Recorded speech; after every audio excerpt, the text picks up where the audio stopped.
Hello and welcome to UK Gaming Network. I'm Brian, also known as UK Gen Zoidberg, and this is Best 10, where I offer up my choices for my favourite games to fit a selected theme.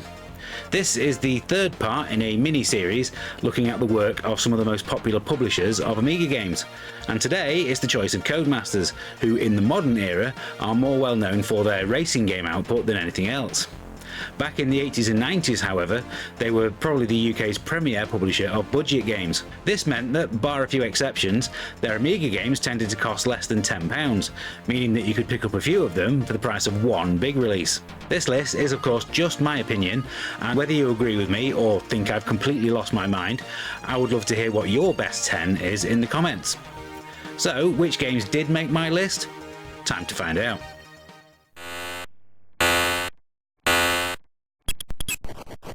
I'm probably including BMX Simulator more for the hours of enjoyment I got out of it on the Spectrum and Commodore 64 than I am for the actual Amiga version, which was also 4 times more expensive. That's why I'm putting it at number 10 though. As a single player game, it's more of a race against the clock, as the other rider is more of an annoyance than a competitor. As long as you complete the required number of laps within the time limit, you'll proceed. The game really comes into its own as a 2-player game though, and you will have a lot of fun as long as you bring a friend along.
A surprisingly decent vertical scrolling shooter, especially compared to the other games in the genre from Codemasters, Sky High Stuntman is a very playable and challenging effort all round.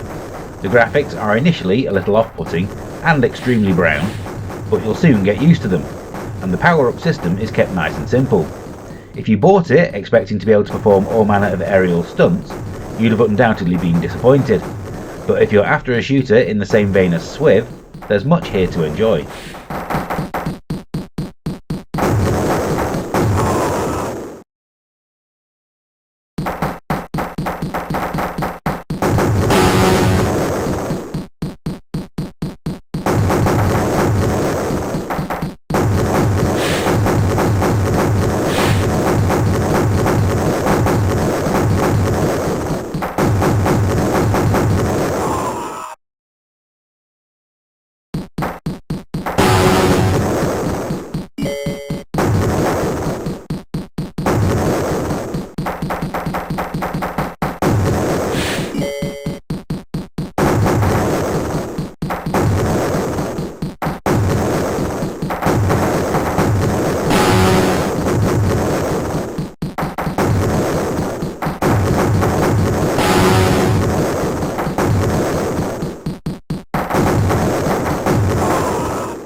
Like many a platform game icon, Dizzy has been ripped out of his usual fare and plonked into multiple spin-off games over the years, but as far as I'm concerned, Bubble Dizzy is leagues ahead of Fast Food, Quick Snacks and Dizzy Panic. It's pure, simple fun as you ride bubbles to the ocean surface before our hero runs out of oxygen, and the way that the music's tempo increases as you get closer to drowning only serves to add urgency to the gameplay. It's a little shallow as the gameplay doesn't really change from one level to the next, but it's a perfect score chase arcade game.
Cosmic Spacehead is a fusion of point-and-click adventure and platform game, two genres that you wouldn't immediately think would work together.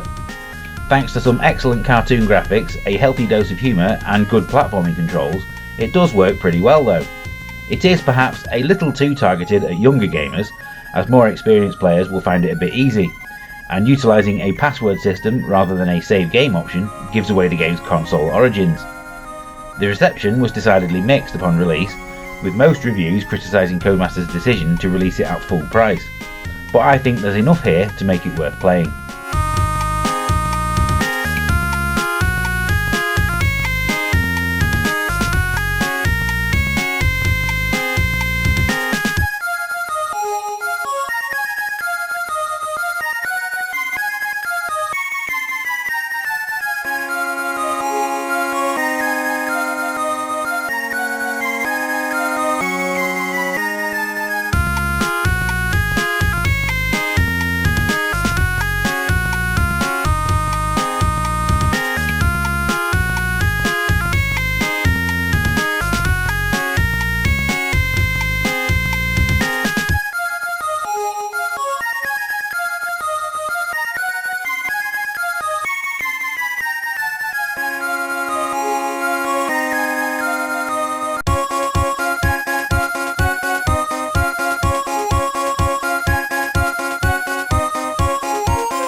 It was actually Dizzy's 38th birthday last weekend, and if that doesn't make you feel old, nothing will. Prince of the Oak Folk was a game that I reviewed for Amiga Action upon release, and I bestowed it with a 90% score, and while I don't think I'd be so generous now, it's still one of the better games in the series. It does everything that you'd expect from a Dizzy game, and does it with excellent graphics, but it's honestly a much smaller game than I remember. Game length is artificially extended, with a little too much trudging from one end of the map to the other, and the music feels incredibly out of place, but it doesn't feature any of the annoying issues of earlier titles. It's still a hugely charming platform adventure.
Amiga fans should instantly recognise the names behind Miami Chase.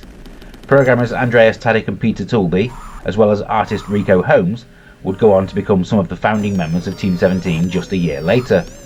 As you would expect from that team, this is a highly polished, playable and fun arcade game that's definitely more of a shooter than it is a racing game. There are definitely a couple of frustrating flaws that hold it back though, most notably the annoying way that you'll get stopped by other police cars if you so much as tap them, but I still find it to be very enjoyable. It's also elevated by an excellent Alistair Brimble soundtrack. The theme tune is particularly epic.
There's no question that Fantastic Dizzy is the most technically accomplished Dizzy game on the Amiga, featuring levels that actually scroll with super smooth parallax.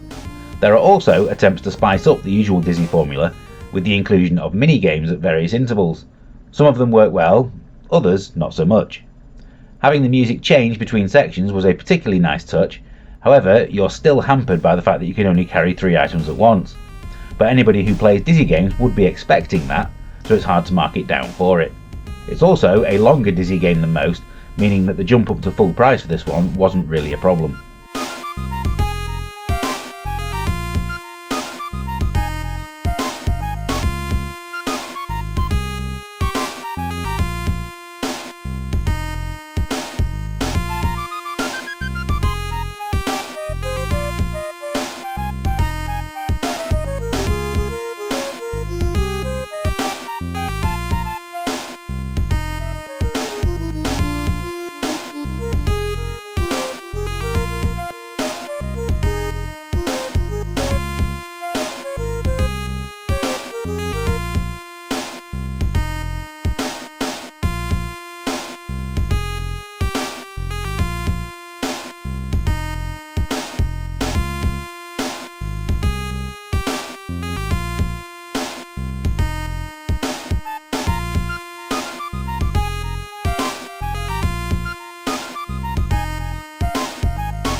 There was nothing worse as a magazine reviewer than being asked to review yet another budget platform game.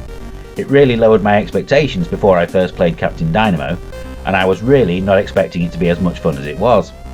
I actually still like playing it all these years later. Sensible controls and well laid out levels make it very easy to pick up and play, and the excellent graphics cap it all off nicely.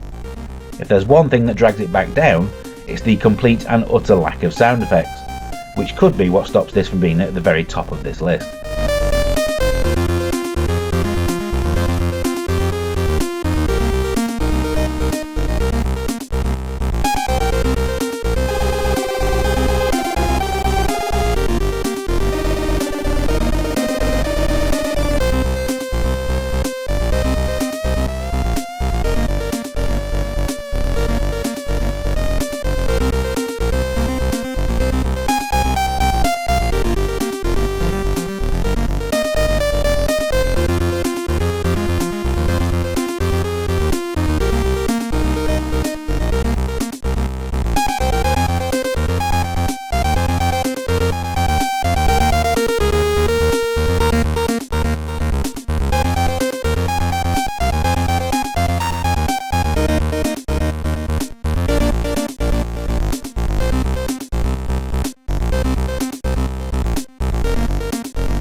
I'll always have a soft spot for Magic Land Dizzy, the 4th game in the series, and that's because it was the first one that I played on the Amiga. I was a writer for Games X at the time, and as I reviewed the game I was in constant contact with the PR rep from Codemasters, desperate for a quote to use on the box. I gave them one that is not only on the box, but it was also used in the advertising, with my name displayed proudly next to it. It's also incorrectly attributed to Fantasy World Dizzy, a game that I didn't really like, but we don't talk about that. Does this make me slightly biased? Maybe, but this is still a Dizzy game that I would load first whenever I fancy playing one, and the one that all the other games in the series have to measure up to.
Codemasters' link to the racing genre can probably be traced all the way back to Micro Machines, which was a smash hit back in 1993. Being able to race around breakfast tables, gardens and school desks was an absolute breath of fresh air when this game came out, and even if it doesn't feel quite as fresh now, it's still a lot of fun. The Mega Drive version allowed for 4 players straight out of the box thanks to the J-cart that it came on, but the Amiga version is held back slightly by the need to go out and buy an adapter. How limited it is as a single player game is more than made up for by the amount of fun that you'll have in multiplayer, even with just 2 players.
So that's my favourite 10 games ever released on the Amiga by Codemasters. What were yours? Please let me know in the comments. If you have enjoyed this video, please remember to give us a like and subscribe, and if you really want to support the channel, why not check out our membership offer for just $1.99 a month. All the details are in the video description. Thank you very much for watching this video, and until next time, happy retro gaming everybody. Bye for now.